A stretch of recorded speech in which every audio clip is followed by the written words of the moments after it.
Hey everybody, Grip here, and for today's product review I want to talk about this little device. It's called the FOB.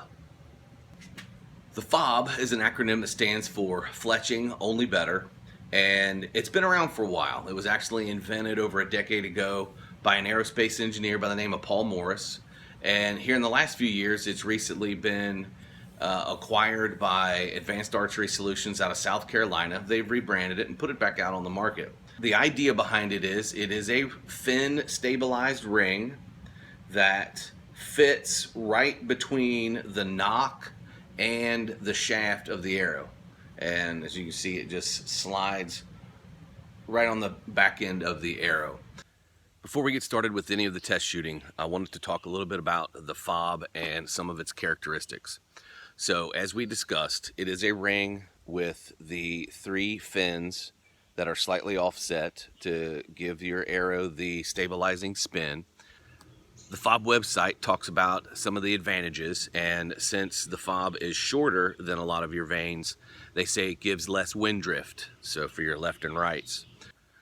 There are some particular, I don't want to call them pros or cons, I want to call them do's and don'ts with the FOB. Clearly, because this is a ring on the back of the arrow, you have to shoot a drop away rest. So for you full capture rest guys, if you're a fan of the Whisker Biscuit, this is not going to be an object that you're going to want to do. Clearly it's not going to work as it comes right through the rest. So you got to shoot a drop away rest. Now what they do is they provide a clear FOB that is just a simple ring, and this is your clearance tester. So before you ever work on shooting the FOB, you put the ring, the testing ring, on the arrow shaft, and it will slide up and down the arrow shaft. So once you have, I'll just leave this FOB in there, but once you have the FOB in and you knock the arrow on the bow, then you can slide this ring up and down the shaft of the arrow to make sure that you're going to get clearance. Once you do that test, then you're ready to start shooting. One of the advantages that I have found with the FOB is the ease of installation. They simply pop right off the back. The nock fits inside of the FOB. There's a little lip on the back edge. I'll flip it over for you. A little lip on the back edge, and the shaft of the arrow fits, back of the shaft of the arrow fits inside of that opening. So you insert the nock on the back end, and then you simply install the nock and push it in snug, and that arrow is fletched. It's just that easy. No glue, no fletching jig. It just pops on right on the back of the arrow. One of the interesting things about it is, say you're shooting and you have a little mishap and you break an arrow shaft, you can simply walk up, pull this off the back of the arrow, put it on a different arrow, you save your fletching, and you now have the same fletching off a broken arrow you can now put on a different arrow shaft. So that to me is a good selling point. Some of the other, again, possible limitations for the FOB is there are only two sizes. So there is the size that fits your standard carbon, which would be this one, and then there's a smaller size for your smaller diameter carbons. One of the other things to realize is, again, this is going to be primarily designed as a tool for your hunting arrow. I would not 3D with this because it puts a big ring for my competitors to shoot at in the target, and they can easily hit this and damage it. And your vanes, of course, are going to have a smaller surface area for an arrow to hit. And this, again, would not be something that I would compete with in 3D. This is going to be strictly for a hunting arrow.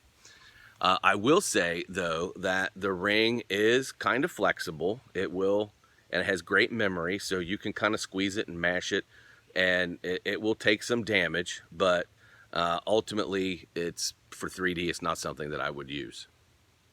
I wanted to know, how does the FOB compare to the Blazer Vane? The Blazer Vanes are probably, if not the most popular hunting vane on the market, one of the most popular on the market today. So I wanted to see how they compared up with the Blazers. I wanted to see how one FOB would compare in weight to 3 Blazer Vanes. I wanted to check the arrow's front of center, or FOC, to see if there was a big difference. I then wanted to check them for accuracy to see if the FOB with a field point would group with the Blazer Vanes at 20 yards. I then wanted to check for trajectory to see if was there increased drag that would slow the arrow down at 50 yards. I also wanted to see how well they would stabilize a broadhead. And I wanted to ultimately then do, after talking to someone at the archery shop, they thought that the FOB would make a very loud whistle. So I wanted to do what I call the whistle test. So here are my results on how the FOB performs. Okay, we're here in the workshop and I was checking weights of the Blazers and the FOBs, and I weighed a bunch of Blazers, 3 each, and I found out that 3 Blazers weigh on average right at 20 grains. I have 2 tubes of FOBs, the orange and the yellow FOB. Ended up buying a second tube, and I have found out that they range anywhere from about 24 to 26. The very lightest one I had was 23 grains. The heaviest FOB I had was 26 grains, but almost all of them were coming in at either 25 or 24 or 25 grains. That's only a difference of about 4 or 5 grains. That is not that big of a difference. I checked the FOC of a dozen arrows. 6 of them were Blazers and 6 of them were fletched in the FOBs. And I found out that the biggest difference I could come up with was just under 0.5% on the FOC, which for my archery skills, it's not going to be that big of a difference. Based on those numbers, the FOBs seem to be matching up pretty well with the Blazer Vanes so far. For my next test, I wanted to see how well the FOBs and Blazers would group together at 20 yards. So let's roll some of that awesome arrow footage.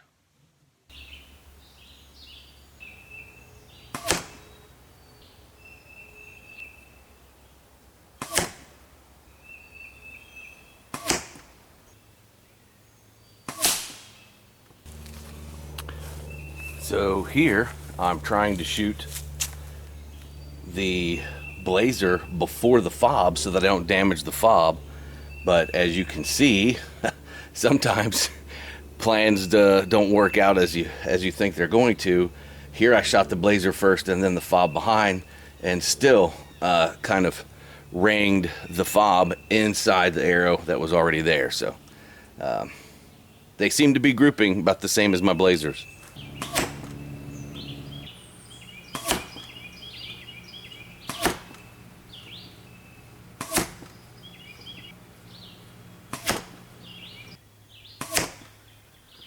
So as you can tell from the footage, the Blazers hit right with the FOBs and the FOBs hit right with the Blazers. Whenever I did my job as the guy driving the bow, they hit together. So my results show that the FOBs and the Blazers field points at 20 yards all hit right where they need to be. My next test was downrange trajectory. Wanted to see if the FOBs at range would carry the same as the arrows fletched with Blazers. And here are the results.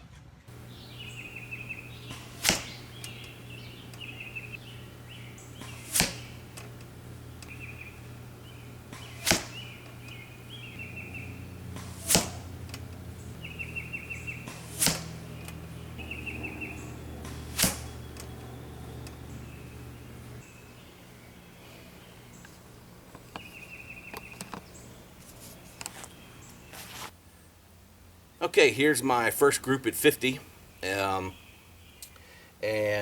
this one was definitely me. I felt that when I shot. I knew the pin was a little low of the line, and I wasn't real concerned about my right and left. I basically was just holding the pin on this line, and if it drifted a little right and left, that was okay, but as long as my pin was on that line, I was letting it go. Again, this test is for the difference in trajectory. Is there a difference between the FOBs and the Blazers? So With this limited sample size of only 6 arrows, I would say right now, here's 4, 2 of each, 2 Blazers and 2 FOBs, and as you can see right here, this Blazer went inside of this FOB, so and this FOB almost caught this Blazer. So this is what they call a fob and hood, as it goes inside the FOB. But of the group, there's 4 right here that I can get my thumb and get my finger around. So I would say with this limited sample size that at 50 yards, there doesn't seem to be that big of a difference in trajectory.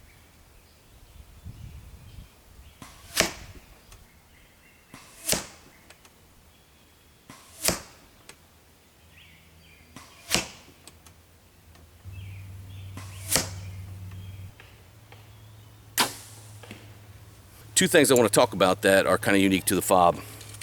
Number one, because that FOB sits so close to the knock, and of course your standard vanes are well out in front of the knock, you will notice a difference in your anchor point. Not necessarily how it changes your anchor point, but it just feels different. This ring tucks in on my chin. I'll go ahead and do it again. That ring tucks into my chin, and I can feel it. There's just a little bit more pressure, so maybe something to look out for. I'll go ahead and anchor in again. So as you can see, it's tucked in, and it sits right here on my chin, and it just gives me a little bit of pressure. I haven't really noticed any issues with that sideways pressure causing any accuracy issues, but it is something to think about, depending on your anchor point. Of course, with the vanes, they're set up in front, so you don't get that much side pressure. So if you shoot a very high let-off bow, that could be something to look out for. The other thing to pay attention to is your knock pinch. I shoot a loop, a lot of people do, but if you shoot a very short axle-to-axle bow, when that string comes back, it can pinch, and that tight angle that you get with your short axle-to-axle bows, that string can come back and pinch that FOB, and that can push the FOB forward and start to come off your string. So they do mention that on their website about the knock pinch, and they do have a couple solutions. One would be to widen out the D-loop to get that string a little further away from the FOB. But if you are, so far the bows that I've shot the FOB out of have all been right at or over 30-inch axle to axle. So if you're over that, as far as I can tell, if you're over a 30-inch axle to axle bow, then you're probably okay. Now if you shoot one of the shorter axle to axles, it may be something to look out for. So just keep that in mind. All right, now that we got that covered, let's do some more shooting.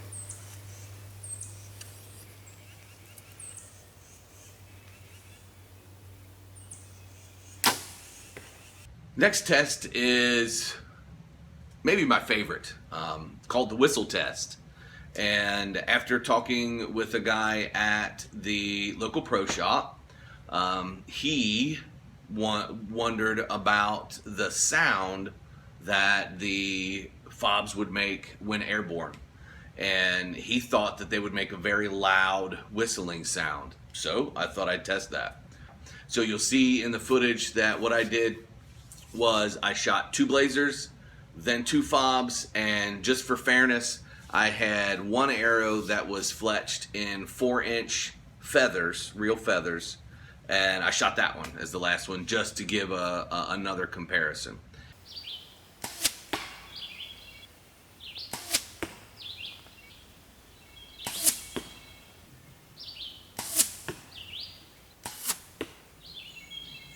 As far as I'm concerned, listening to the arrows fly by the camera, I could tell a difference in the sound, but volume-wise, I think they were about the same. I know standing behind them, I couldn't tell a difference.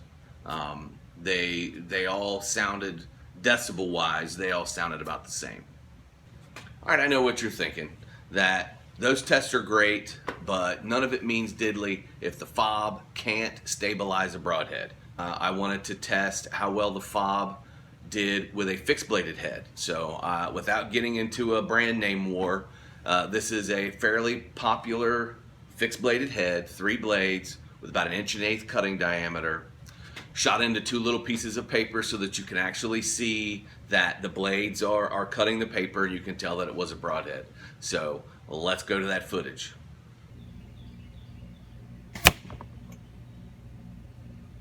Okay, there was the first shot, 20 yards. You can see the lines in the paper. And here's my next shot with the FOB at 20 yards, same broadhead.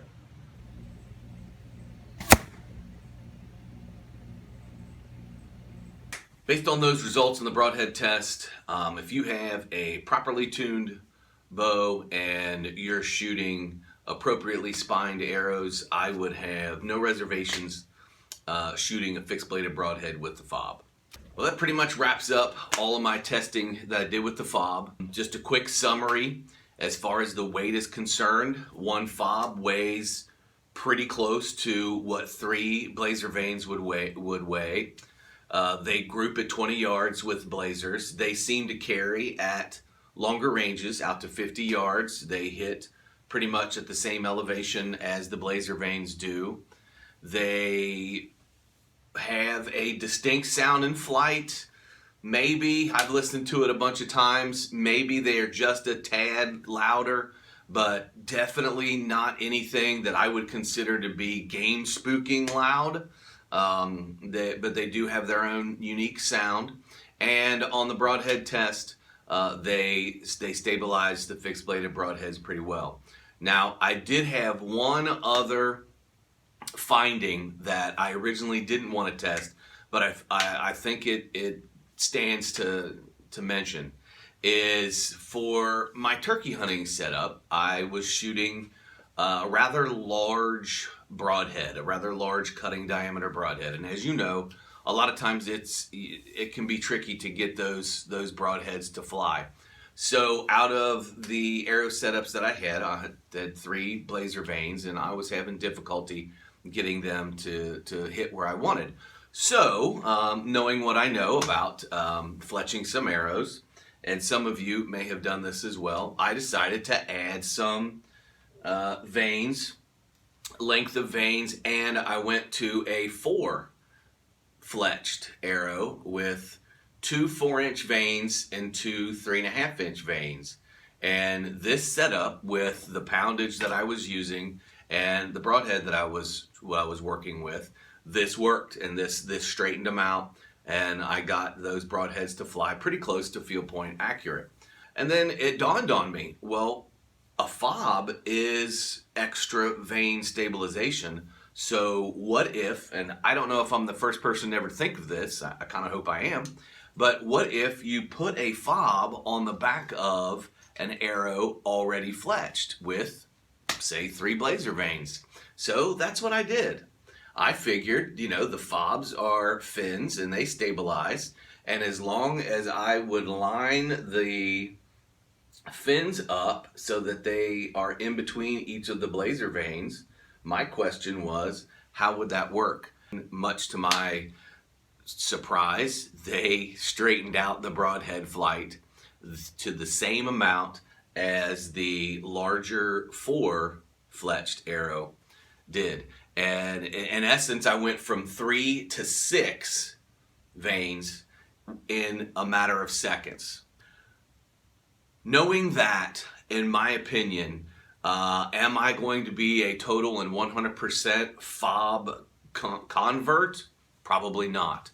I will always shoot the Blazer Vanes and various other combinations of vanes and probably real feathers for the rest of my archery career. But because they're so convenient, they do work, I really think that the FOB has their place. I will, from here on out, I will always have a tube or 2 of FOBs at my disposal so that I can easily fletch an arrow. I can easily fix possible issues that I have with other arrows, And to me, they're just a handy thing to have lying around your archery workshop. Hopefully you enjoyed the video and this answers a lot of the questions about FOBs. Thanks for watching, and I'll see you guys in the deer woods.